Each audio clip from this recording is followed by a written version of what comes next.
All right, we're joined here by head coach Phil Neville.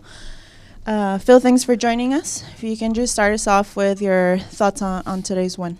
Yeah, well, I'm really pleased with the 3 points. I think it's 2 wins out of 3 now, which is what we expect, what we want. We want to keep improving.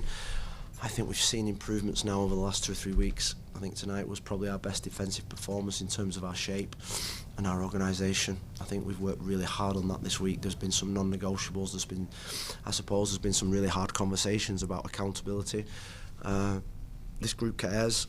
This club cares for its players, and tonight was another night where our supporters, I think you always think with supporters is that you can never kid a supporter, and I think our supporters realise at this moment in time that we need their help. And I think in the last 2 games they've been incredible. In the second half, they again got behind the team. They're singing, they're dancing, they're chanting, they're supporting, and I think the team are responding to that. And the team did it. I thought we were a little bit nervous in the first half, which is understandable. I'd say it's been a tense week in terms of the things that we've been saying and doing, but tonight everyone should be proud as a Portland Timbers player, staff and supporters.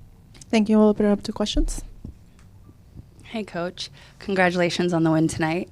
There were quite a few things that I thought went really well tonight, but one particular change you made with Kamal Miller going left I thought was incredible. And so I would just like your thoughts on making that move, adjusting him from center to the left, and your thoughts on his play today.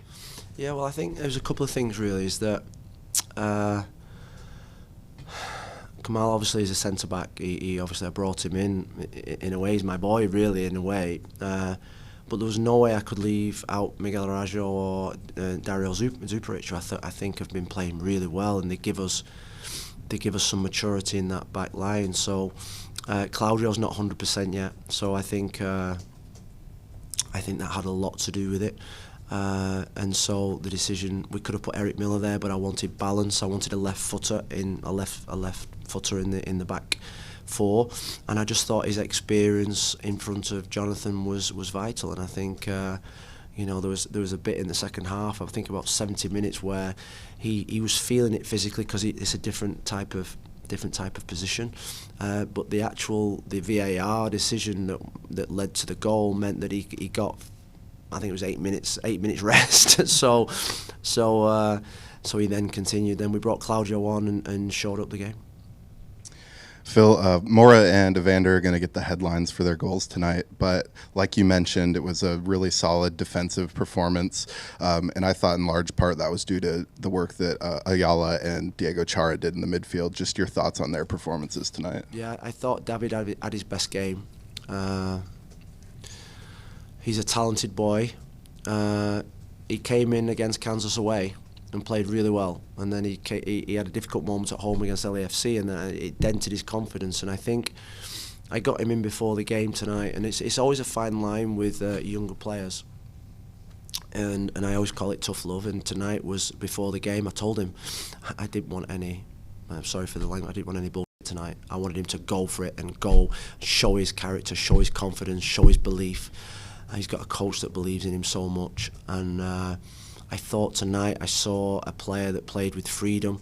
We got him to 72 minutes, and I told him I'm not subbing you at 60 minutes anymore. I said, if you can't play 90 minutes, you don't play at this football club. And there was some harsh words said to him, but I think he needed it. I think he needed that little bit of a tough love. He knows that. He knows what I think of him. It was a game where he could get on the ball. He's got a good distribution. He's got a good range of passing. And now he's got to produce it again on Wednesday or Saturday if he plays in the next 2 games. So I'm really pleased. Diego is just Diego. I think there's not much more we can say about him. He just makes the team play better. Congrats on the win, Coach. It's now a busy week. 2 more matches to come in the next 7 days. How much confidence was in the locker room after this victory? It was, I think, I felt it before, and I felt nervousness. In the warm-up there was nervousness. I think there was tension. I'd felt it all week. But it's the first time, I think, since I came to this football club where this week there was a little bit of needle in training. There was people challenging each other. There was a couple of incidents where